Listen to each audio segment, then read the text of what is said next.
Mr. Toad. It was a bright morning in the early part of summer. The river had resumed its wonted banks and its accustomed place, and a hot sun seemed to be pulling everything green and bushy and spiky up out of the earth towards him as if by strings. The mole and the water rat had been up since dawn, very busy on matters connected with boats and the opening of the boating season, painting and varnishing, mending paddles, repairing cushions, hunting for missing boat hooks, and so on, and were finishing breakfast in their little parlor and eagerly discussing their plans for the day when a heavy knock sounded at the door. "Bother," said the rat, all over egg. "See who it is, Mole, like a good chap, since you finished." The mole went to attend the summons, and the rat heard him utter a cry of surprise. Then he flung the parlor door open and announced with much importance, "Mr. Badger." This was a wonderful thing indeed that the badger should pay a formal call on them, or indeed on anybody. He generally had to be caught if you wanted him badly, as he slipped quietly along a hedgerow of an early morning or late evening, or else hunted up in his own house in the middle of the wood, which was a serious undertaking. The badger strode heavily into the room and stood looking at the two animals with an expression full of seriousness. The rat let his egg spoon fall on the tablecloth and sat open-mouthed. "The hour has come," said the badger at last with great solemnity. "What hour?" asked the rat uneasily, glancing at the clock on the mantelpiece. "Whose hour, you should rather say," replied the badger. "Why, Toad's hour, the hour of Toad. I said I would take him in hand as soon as the winter was well over, and I'm going to take him in hand today. Toad's hour, of course," cried the mole delightedly. "Hooray, I remember now. We'll teach him to be a sensible toad." "This very morning," continued the badger, taking an armchair, "as I learned last night from a trustworthy source, another new and exceptionally powerful motor car will arrive on Toad Hall on approval or return. At this very moment, perhaps, Toad is busy arraying himself in those singularly hideous habiliments so dear to him, which transform him from a comparatively good-looking toad into an object which throws any decent-minded animal that comes across it into a violent fit. We must be up and doing, ere it is too late. You two animals will accompany me instantly to Toad Hall, and the work of rescue shall be accomplished." "Right you are," cried the rat, starting up. "We'll rescue the poor unhappy animal. We'll convert him. He'll be the most converted toad that ever was before we've done with him." They set off up the road on their mission of mercy, Badger leading the way. Animals, when in company, walk in a proper and sensible manner in a single file, instead of sprawling all across the road and being of no use or support to each other in case of a sudden trouble or danger. They reached the carriage drive of Toad Hall to find, as the badger had anticipated, a shiny new motor car of great size, painted a bright red, Toad's favorite color, standing in front of the house. As they neared the door, it was flung open, and Mr. Toad, arrayed in goggles, cap, gaiters, and enormous overcoat, came swaggering down the steps, drawing on his gauntleted gloves. "Hello! Come on, you fellows," he cried cheerfully on catching sight of them. "You're just in time to come with me for a jolly, jolly." His hearty accents faltered and fell away as he noticed the stern, unbending look on the countenances of his silent friends, and his invitation remained unfinished. The badger strode up the steps. "Take him inside," he said sternly to his companions. Then, as Toad was hustled through the door, struggling and protesting, he turned to the chauffeur in charge of the new motor car. "I'm afraid you won't be wanted today," he said. "Mr. Toad has changed his mind. He will not require the car. Please understand that this is final. You needn't wait." Then he followed the others inside and shut the door. "Now then," he said to Toad when the four of them stood together in the hall, "first of all take those ridiculous things off." "Shan't," replied Toad with great spirit. "What is the meaning of this gross outrage?" I demand an instant explanation. Take them off him then, you two, ordered the badger briefly. They had to lay Toad out on the floor, kicking and calling all sorts of names, before they could get to work properly. Then the rat sat on him, and the mole got his motor clothes off him bit by bit, and they stood him up on his legs again. A good deal of his blustering spirit seemed to have evaporated with the removal of his fine panoply. Now that he was merely Toad and no longer the terror of the highway, he giggled feebly and looked from one to the other appealingly, seeming quite to understand the situation. You knew it must come to this sooner or later, Toad, the badger explained severely. You've disregarded all the warnings we've given you, you've gone on squandering the money your father left you, and you're getting us animals a bad name in the district by your furious driving and your smashes and your rows with the police.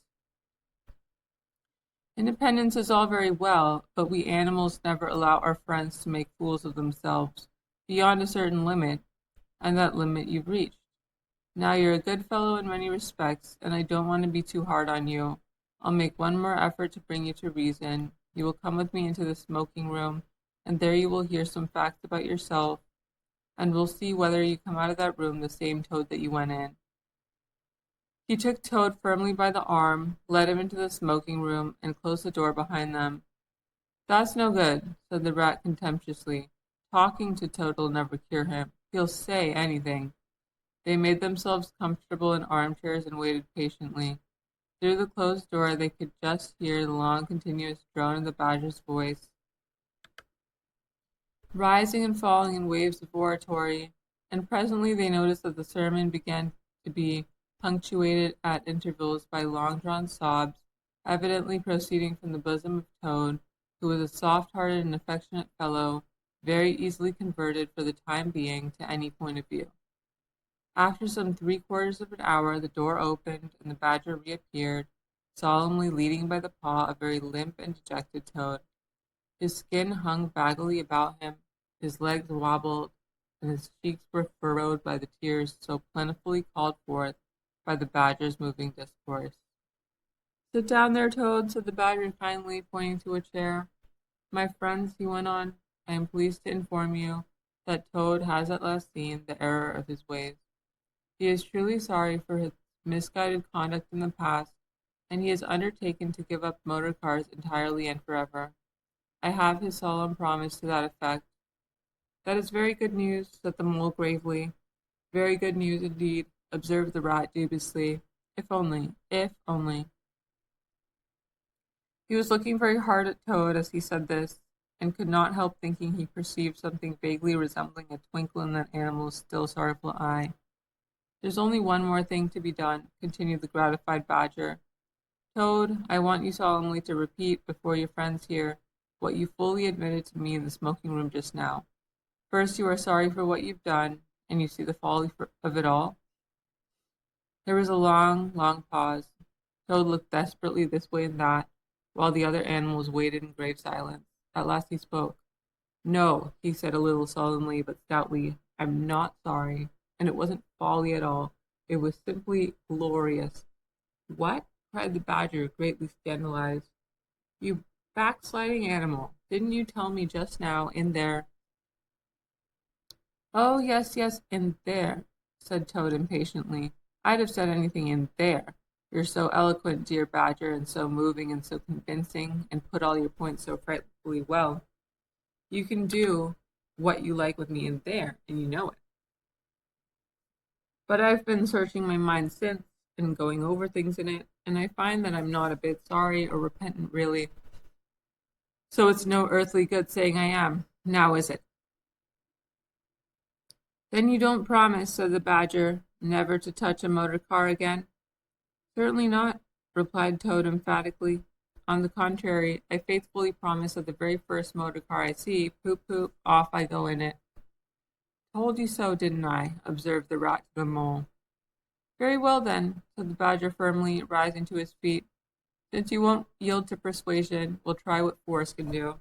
I feared it would come to this all along. You've often asked us three to come and stay with you, Toad, in this handsome house of yours. Well, now we're going to. When we've converted you to a proper point of view, we may quit, but not before. Take him upstairs, you two, and lock him up in his bedroom while we arrange matters between ourselves.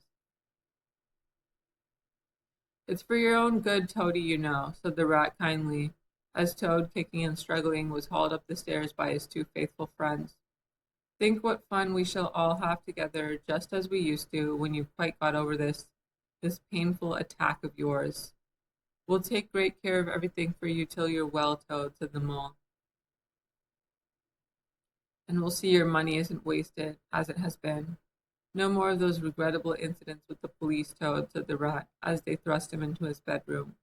And no more weeks in hospital, being ordered about by female nurses, Toad, added the mole, turning the key on him.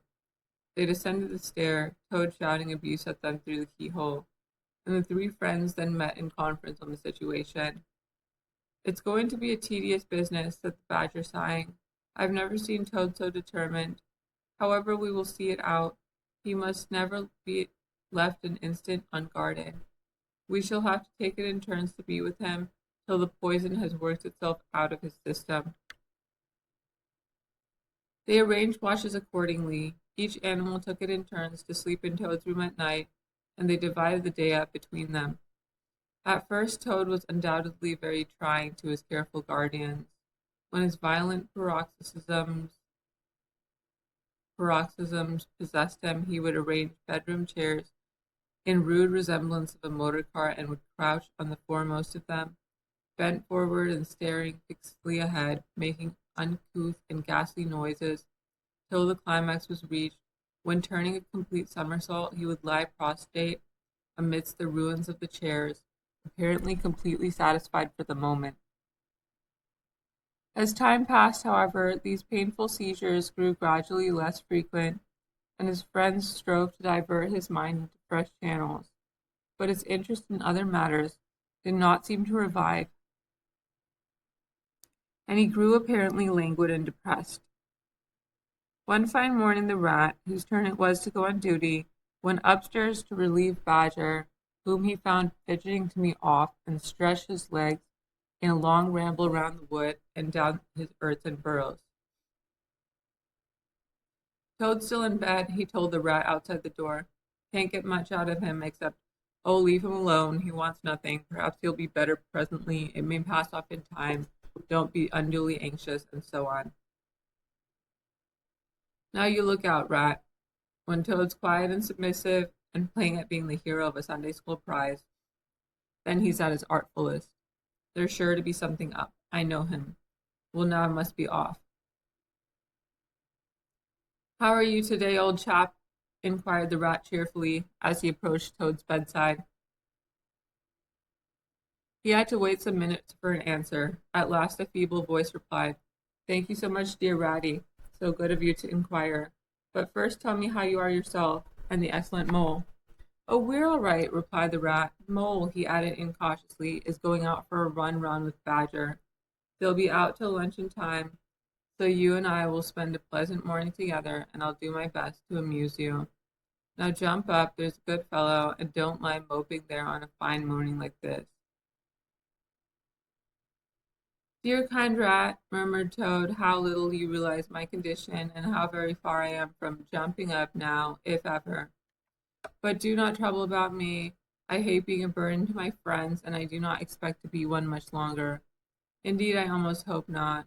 Well, I hope not too, said the rat heartily. You've been a fine bother to us all this time, and I'm glad to hear it's going to stop.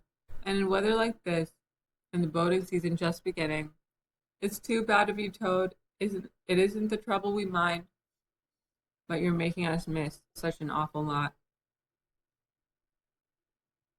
I'm afraid it is the trouble you mind, though, replied the Toad languidly. I can quite understand it. It's natural enough.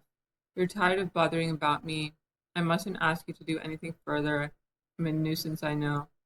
You are indeed, said the rat, but I tell you, I'd take any trouble on earth for you, if only you'd be a sensible animal. If I thought that, Ratty, murmured Toad more feebly than ever, then I would beg you, for the last time probably, to step round to the village as quickly as possible. Even now it may be too late, and fetch the doctor, but don't you bother. It's only a trouble, and perhaps we may as well let things take their course. Why, what do you want a doctor for? Inquired the rat, coming closer and examining him. He certainly lay very still and flat, and his voice was weaker and his manner much changed. Surely you have noticed of late, murmured Toad. But no, why should you? Noticing things is only a trouble. Tomorrow, indeed, you may be saying to yourself, oh, if only I had noticed sooner. If only I had done something. But no, it's a trouble. Never mind. Forget that I asked. Look here, old man, said the rat, beginning to get rather alarmed. Of course I'll fetch a doctor to you, if you really think you want him. But you can hardly be bad enough for that yet. Let's talk about something else. I fear, dear friend, said Toad with a sad smile, that talk can do little in a case like this, or doctors either, for that matter. Still, one must grasp at the slightest straw. And by the way, while you are about it, I hate to give you additional trouble, but I happen to remember that you will pass the door. Would you mind at the same time asking the lawyer to step up?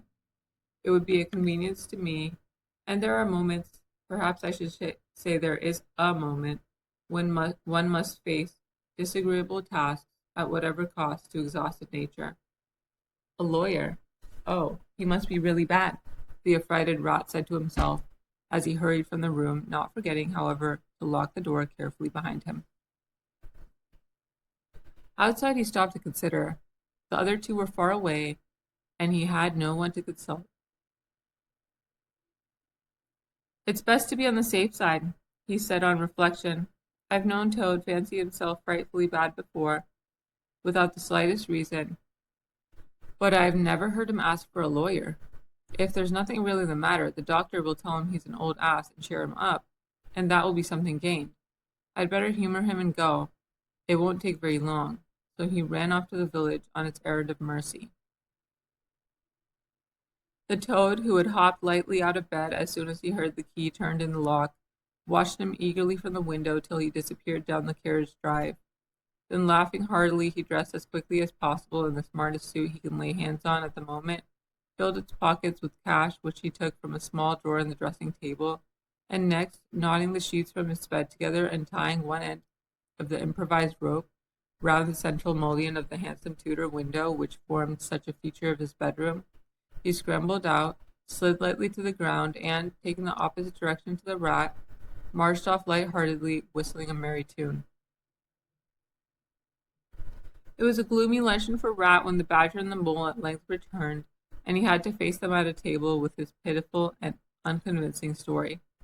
The Badger's caustic, not to say brutal remarks may be imagined, and therefore passed over, but it was painful to the Rat that even the Mole, though he took his friend's side as far as possible, could not help saying, "You've been a bit of a duffer this time, Ratty. Toad, too, of all animals."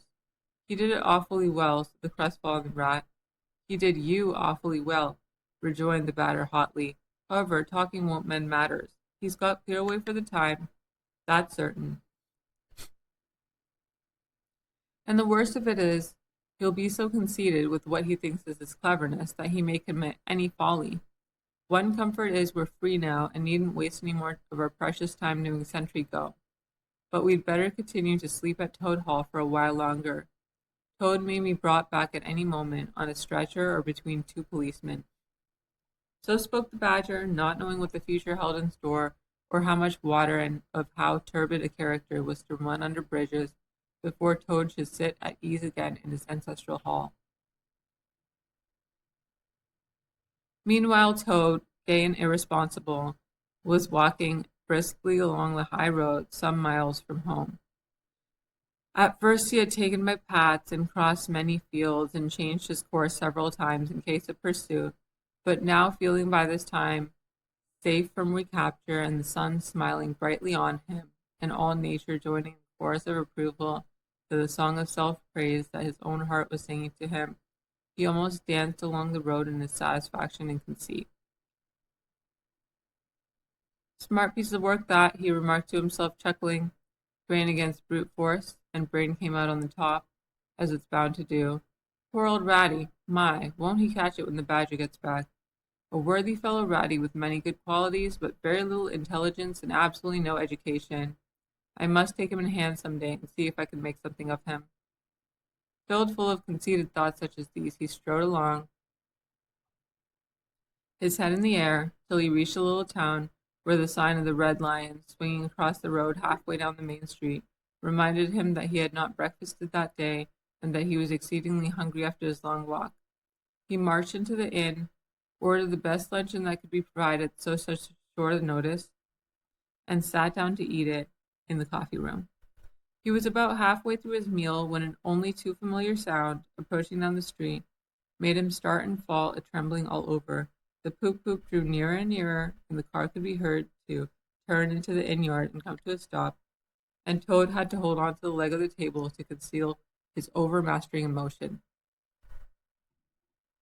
Presently the party entered the coffee room, hungry, talkative, and gay, voluble on their experiences of the morning and the merits of the chariot that had brought them along so well. Toad listened eagerly, all ears, for a time. At last he could stand it no longer. He slipped out of the room quietly, paid his bill at the bar, and as soon as he got outside, sauntered round quietly to the inn yard. There cannot be any harm, he said to himself, in my only just looking at it. The car stood in the middle of the yard, quite unattended, the stable helps and other hangers-on being all at their dinner. Toad walked slowly round it, inspecting, criticizing, musing deeply.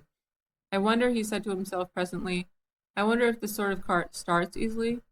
Next moment, hardly knowing how it came about, he found he had hold of the handle and was turning it.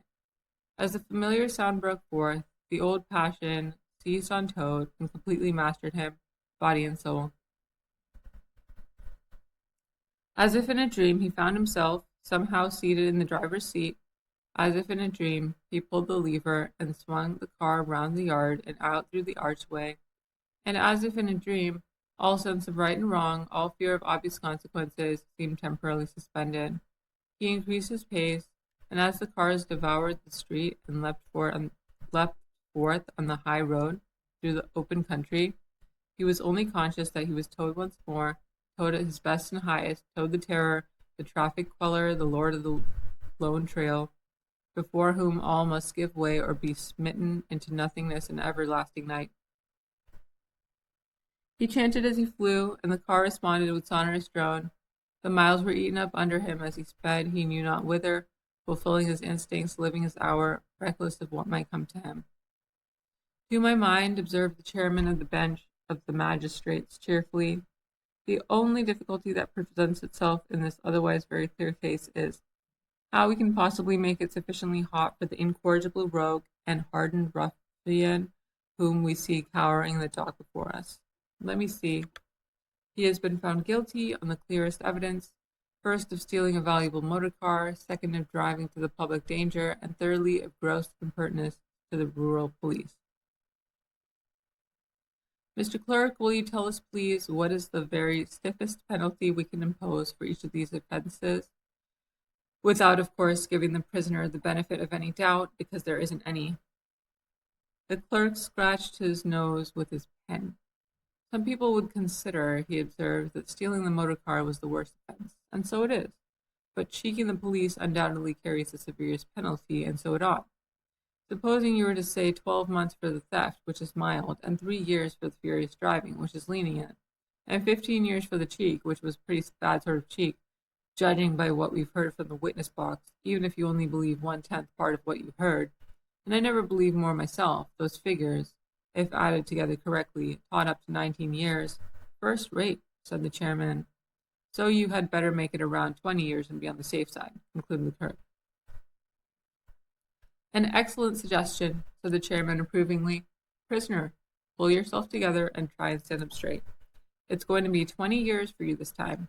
And mind, if you appear before us again upon any charge whatever, we shall have to deal with you very seriously.